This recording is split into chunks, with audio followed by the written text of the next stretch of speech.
Veg Manchurian ହଉ କି ଦେଖିବେ ନନ୍ ଭେଜ୍ ମଞ୍ଚୁରିଆନ୍ ହଉ କି 65 ହଉ ଆପଣମାନେ ତ ବହୁତ ଥର ବନେଇକି ଖାଇଥିବେ। ଯେହେତୁ ଏବେ ଶ୍ରାବଣ ମାସ ଚାଲିଛି ତ ଯେଉଁମାନେ ନନ୍ ଭେଜ୍ ଖାଆନ୍ତିନି ସେଇମାନଙ୍କ ପାଇଁ ଖାସ୍ କରି ଏଇ ରେସିପିଟି ତ ଦେଖିବେ ବହୁତ ବଢ଼ିଆ ଟେଷ୍ଟି ଲାଗିବ। ଆପଣମାନେ ଯଦି ଥରେ ବନାଉଛନ୍ତି ସବୁବେଳେ ବନେଇବେ।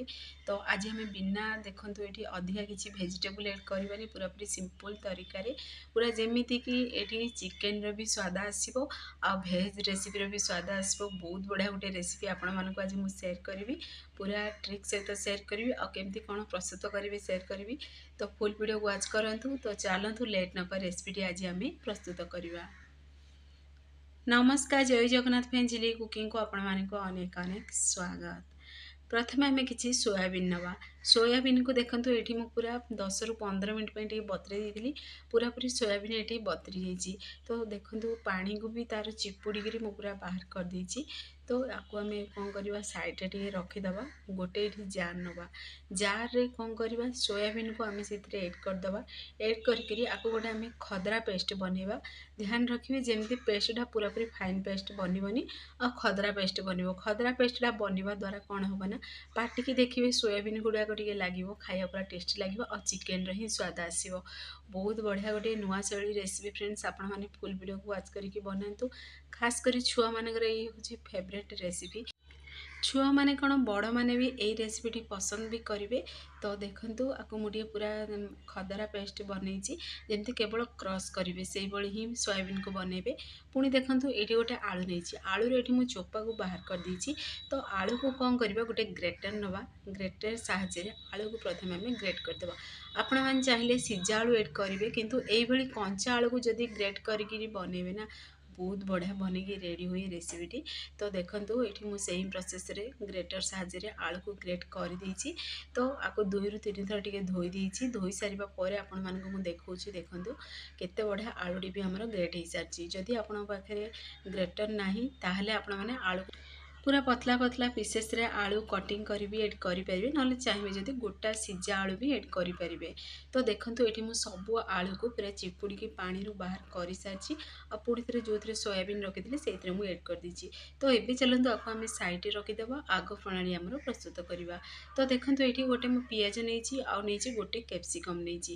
ତ ପ୍ରଥମେ ଆମେ କ'ଣ କରିବା, ପିଆଜକୁ ଆମେ ପୁରା ଦେଖନ୍ତୁ ପିଆଜର ମୁଁ ଏଠି ଚୋପାକୁ ବାହାର କରିଦେଇଛି। ପିଆଜକୁ ପୁରା ପତଲା ପତଲା ପିସେସ୍ରେ କଟିଂ କରିକି ଆଉ ପୁରା ଛୋଟ ଛୋଟ ପିସେସ୍ରେ କଟିଂ କରିବା। ଯଦି ଆପଣମାନେ ଚିଲି ବନେଇବାକୁ ଚାହୁଁଛନ୍ତି ତାହେଲେ ପିଆଜକୁ ଏଇଠି ଟିକେ ବଡ଼ ବଡ଼ ପିସେସ୍ରେ କଟିଂ କରିପାରିବେ। ତ ଯେହେତୁ ଏଇଠି ମୁଁ ମଞ୍ଚୁରିଆନ୍ ବନେଇବାକୁ ଚାହୁଁଛି, ପୁଣି 65ର ବି ଯେମିତି ସ୍ୱାଦ ଆସିବ ସୋୟା 65ର ସେଇଭଳି ହିଁ ପ୍ରୋସେସ୍ରେ ପ୍ରସ୍ତୁତ କରିବାକୁ ଚାହୁଁଛି, ସେଥିପାଇଁ ଏଇଠି ମୁଁ ପିଆଜକୁ ପୁରା ଛୋଟ ଛୋଟ ପିସେସ୍ରେ କଟିଂ କରିଛି ଆଉ କ୍ୟାପ୍ସିକମ୍ ବି ଛୋଟ ଛୋଟ ପିସେସ୍ରେ ଏଠି ମୁଁ କଟିଂ କରିଛି। ତ ଦେଖନ୍ତୁ ଏଠି ମୁଁ ପିଆଜ କ୍ୟାପ୍ସିକମ୍ ମୁଁ କଟିଂ ବି କରିସାରିଲିଣି। ତ ଏଠି ଦେଖନ୍ତୁ ରସୁଣ 10ରୁ 12 କୋଲା ରସୁଣକୁ ଛୋଟ ଛୋଟ ପିସେସ୍ରେ କଟିଂ କରିଦେଇଛି ଆଉ କଞ୍ଚା ଲଙ୍କାକୁ ବି ଛୋଟ ଛୋଟ ପିସେସ୍ରେ କଟିଂ କରିଦେଇଛି। ଯେତିକି ରାଗ ଖାଇବେ ସେ ଅନୁସାରେ କଞ୍ଚା ଲଙ୍କା ଏଡ଼୍ କରିବେ। ତ ତାକୁ ଆମେ ସାଇଡ଼୍ରେ ରଖିଦେବା। ପୁଣି ଥରେ ଚାଲନ୍ତୁ ଆଗ ପ୍ରଣାଳୀ ପ୍ରସ୍ତୁତ କରିବା। ଯେହେତୁ ଆମେ ସୋୟାବିନ୍ ଆଳୁ ଯୋଉ ନେଇଥିଲେ ସେଇଥିରେ ଦେଖନ୍ତୁ ଏଇଠି ମୁଁ ଏଡ଼୍ କରିଛି 2 ବଡ଼ ଚାମଚ ଏଡ଼୍ କରିଛି କର୍ଣ୍ଣଫ୍ଲୋର୍। ପୁଣି ଥରେ 2 ବଡ଼ ଚାମଚ ସେଇଥିରେ ଏଡ଼୍ କରିଛି ଚାଉଳ ଚୁନା। ଚାଉଳ ଚୁନା ଦେଖିବେ ପୁରା କ୍ରିସ୍ପି ବନେଇବ ଆଉ ସେ ପୁରା ଏକ୍ସଟ୍ରା ଯେଉଁ ପାଣି ଗୁଡ଼ା ଥିବ ସେ ପୁରା ଟାଣି ନେବ ଚାଉଳ ଚୁନା। ତ ଦେଖିବେ ରେସିପିଟି ବହୁତ ବଢ଼ିଆ ବନେଇକି ରେଡ଼ି ହେବ। ଯେହେତୁ ସୋୟାବିନ୍ଟା ଦେଖିବେ ଟିକେ ମାନେ ପତଲା ଲାଗେ, ସେଇଥିପାଇଁ ସବୁବେଳେ ଚାଉଳ ଚୁନା ଯଦି ଟିକେ ଏଡ଼୍ କରିଦେବେ ସେ ପୁରା ପାଣିକୁ ଏବଜର୍ବ କରିଦେବ। ପୁଣି ଥରେ ଅଦା ରସୁଣ ପେଷ୍ଟ ଦେବା 1 ଚାମଚ ଆଉ ରେଡ଼୍ ଚିଲି ସସ୍ ଦେଇଛି 1 ଚାମଚ। ତ ଆପଣମାନେ ଚାହିଁଲେ ଏଠି ଶୁଖିଲା ଲଙ୍କା ରସୁଣର ପେଷ୍ଟ ବି ଏଡ଼୍ କରିପାରିବେ। ତ ମୁଁ ଯେହେତୁ ଅଦା ରସୁଣ ପେଷ୍ଟ ଏଡ଼୍ କରିଛି, ପୁଣି ରେଡ଼୍ ଚିଲି ମୋ ପାଖରେ ଥିଲା ଏଡ଼୍ କରିଛି। ଏଇଟା ପୁରାପୁରି ଅପସନାଲ୍ ଅଛି, ତ ଆପଣମାନେ ଚାହିଁଲେ ଏଡ଼୍ କରିବେ, ନହେଲେ ସ୍କିପ୍ ବି କରିପାରିବେ। ତ କେବଳ ଆପଣମାନେ ଚାହିଁଲେ ଏଠି ଲଙ୍କାଗୁଣ୍ଡ ବି ଏଡ଼୍ କରିପାରିବେ, ଅଦା ରସୁଣ ପେଷ୍ଟ ଏଡ଼୍ କରିପାରିବେ, କି କଲର୍ ପାଇଁ ହଳଦୀ ଗୁଣ୍ଡ ବି ଏଡ଼୍ କରିପାରିବେ। ତ ଯେହେତୁ ରେଡ଼୍ ଚିଲି ସସ୍ ଏଡ଼୍ ହେଲା ଟିକେ କଲର୍ ଚେଞ୍ଜ ହେଇସାରିଛି। ପୁଣି ଦେଖନ୍ତୁ ଇଏ ପୁରା ବାଇଣ୍ଡିଙ୍ଗ ଆମର ହେଲାନି, ନ ହେବାରୁ ମୁଁ ଆଉ ଅଳ୍ପ ଟିକେ ସେଇଥିରେ ଆପଣମାନେ ଚାହିଁଲେ ମଇଦା କି କର୍ଣ୍ଣଫ୍ଲୋର୍ ଯାହା ବି ଏଡ଼୍ କରିପାରିବେ। ମୁଁ ଆଉ ଟିକେ ହେବ ସେଇଥିରେ ଏଡ଼୍ କରିଦେଇଛି କର୍ଣ୍ଣଫ୍ଲୋର୍। ତ ପୁଣି ଥରେ ଏବେ ଚାଲନ୍ତୁ ଭଲସେ ମିକ୍ସ କରିଦେବା। ମିକ୍ସ ହେଇସାରିବା ପରେ ଆମେ ଏବେ ହାତ ସାହାଯ୍ୟରେ ତାକୁ ଟିକେ ସେପ୍ ବନେଇଦେବା।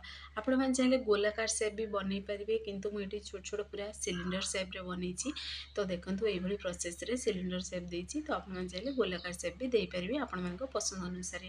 तो एबे आमे एइभଳି सेम प्रोसेस रे सबुतक बनेकरी रेडी करवा।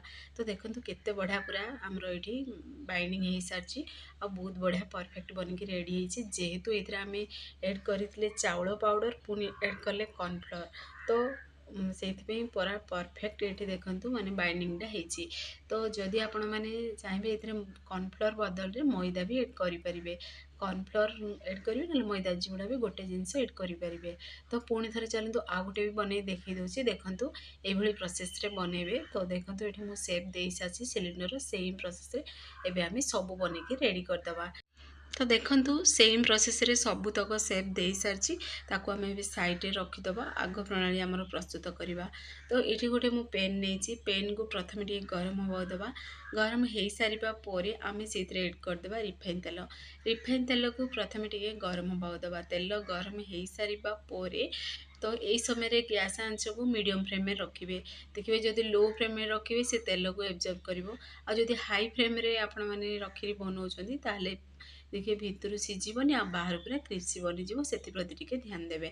तो प्रथम आमे गोटे सेतिरे ऐड करबा पीस देखिबा। तो देखंतु केते गुडा बबल्स आसुची तो जान देबे तेलटी परफेक्ट गरम हेई सारची। तो एबे आमे सेतिरे गोटे गोटे पीस ऐड करबा किछि किछि दूर छाड़ी की ऐड करिवे नले परस्पर भितर लागि जिवो आ गुंड होई जिवो सेति प्रति भी टिके ध्यान देबे। तो एबे आमे सबु जेतिकी रहिबो सेतिरे से अनुसार आमे ऐड करदबा। ऐड करि सारिबा परे गोटे साइड टी प्रथम टिके सिझिबाकू दबा। जदि आपण मैंने फुल वीडियो को वाच करके बनइबे ताले देखिए परफेक्ट बनिकी रेडी हम। तो देखंतु गोटे साइड टी पूरा सिझी भी गलानी हल्का कलर चेंज हो सारा बा हल्का गोल्डन कलर हो सारी गोटे चामच साहाय्य आमे ताको एबे उल्टे दवा। उल्टे देखिए आ गोटे साइड भी सिझीजी जमती कि पूरा समान मात्रा रे कलर आसीबो आ सबुतक सेम प्रोसेस रे सिझिकी रेडी हम। तो देखंतु केते बढ़िया पूरा गोटे गोल्डन कलर आसी केते सुंदर भी देखाउची आ आपण माने एमितिरे भी आको खाइबे ना बहुत बढ़िया टेस्टी लगे। जेहेतु एथिरे आमे ऐड करचंदी रेड चिली सॉस ऐड करचंदी पुणी लूण भी ऐड अच्छी पुणी सेथिरे अदा रसुण पेस्ट भी ऐड अच्छी। तो एमितिरे भी खाइबे ना बहुत बढ़िया टेस्टी लगे। चाट मसला चाहिए ऐड करी खाई परिबे। तो देखंतु आपण मानकु पाखरु भी देखौची केते बढ़िया पूरा कलर आसी आ बनिकरी पूरा रेडी हेई साची आ बहुत क्रिस्पी बनिकरी भी रेडी हेई। तो एबे आमे आपको तेल रु बाहर करी गोटे आमे बाउल रे रखी दबा।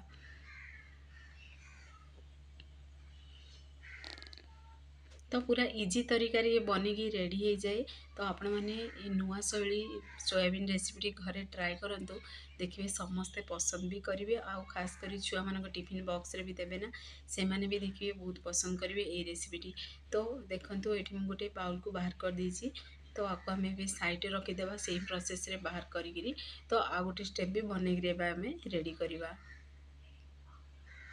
तो देखो आ गोटे स्टेप भी मुझे समय भी गैस पेन पूरा स्लो कर देइछि। जेहेतु तेल बहुत गरम अच्छी जदि ऐड करेंगे ना सीझीबनी भलसे पुणी थे से प्रति टिके ध्यान देवे। आम सबुतक ऐड करदे टे अधिक क्वांटिटी ऐड करदेली। तो पुणी थे टे सिझिला आपको उल्टेबा। तो आपण मैंने गोटे खंड करी देखे दूसरी आ पाखर भी देखा देखु बाहर देखिए आपण मैंने जानीपे केते क्रिस्पी बनी ये रेसिपीटी। तो खंड करी आपण मानक देखे दूसरी भितर भी परफेक्ट पूरा सिझिकी बनी जाइए। देखंतु पुणी से गोटे गोटे पीस देखंतु टे देखा आलू गुड़ाक देखा बहुत बढ़िया बनिकी रेडी होती। तो बहुत बढ़िया टेस्ट भी थिला। एमितिरे ही मु छाणी छाणी बाहर करी रखुली मो पुओ नहीं सान पुआ को खाई चलता बहुत बढ़िया टेस्टी लगुच कहूला। तो आपण मैंने यही प्रोसेस रे भी खाइबे ना बहुत बढ़िया टेस्टी लगे। तो सेम प्रोसेस रे आमे सब बनिकी रेडी करवा। तो ये नुआ रेसिपी देखापी मो चैनल को फ्रेंड्स आपण मैंने सब्सक्राइब जदि एपर्यंत करना ना ताले सब्सक्राइब कर दिंतु बेल आइकन क्लिक कर दिंतु जहाँफल मोर सब वीडियो नोटिफिकेशन प्रथमे आपण मानक पहुँचो। मुझे इजी इजी वीडियो नहीं आसबि आपण मैंने देखिए घरे निश्चय ट्राए करूँ। तो देखंतु आ गोटे स्टेप भी बनिकी रेडी हो सारानी। तो सेम प्रोसेस रे आमे आपको सब बनिकी रेडी कर सारे पुणी थे आम बाहर करदे सी बाउल को बाहर करिया रखीदे। देखंतु केते बढ़िया पूरा कलर आसी आ देखु देखु ही खाइबा को इच्छा आ बहुत बढ़िया स्मेल भी होता माने बनैबा समय रे पूरा घर कंपी उठुला एते बढ़िया पूरा बास्ना होता। तो आपको आम भी साइड रखीदे आग प्रणाली आमर प्रस्तुत करवा। तो आपण मैंने यही वीडियो रे दुई प्रकार रेसिपी खाई पारे माने एमती क्रिस्पी करी स्नैक्स रे भी खाई पारे आ जदि चिल्ली कि 65 रो स्वाद आपण मैंने खाइबा चाहूँगी ताहले देखंतु एइभली प्रोसेस रे गोटे करेई नेबे। करेई रे आम एड करदेबा से रिफाइन तेल तेल को टे गरम बहुदबा गरम हो सारा पर कंचा लंका रसुण को एड करवा टे हल्का भाजवा कंचा लंका रसुण टे कंचा फ्लेवर गलापर कंचा स्मेल गलापर आम से एड करदे पियाज पुणी कैप्सिकम को एड करदे एड कर पुणी थे टे भलसे आपको मिक्स करदे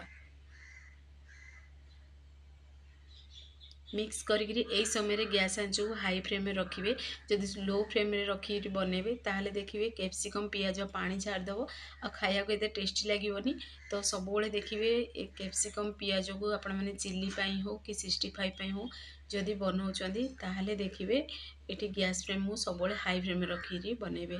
तो देखंतु केते बढ़िया हमर टिके गोल्डन कलर हो सारानी पियाजटी तो अधिक सिझेबेनी अधिक जदि अधिक भाजी बेले एत टेस्टी लगे खाया टिके देखिए कंचा थी ना बहुत बढ़िया टेस्टी लगे।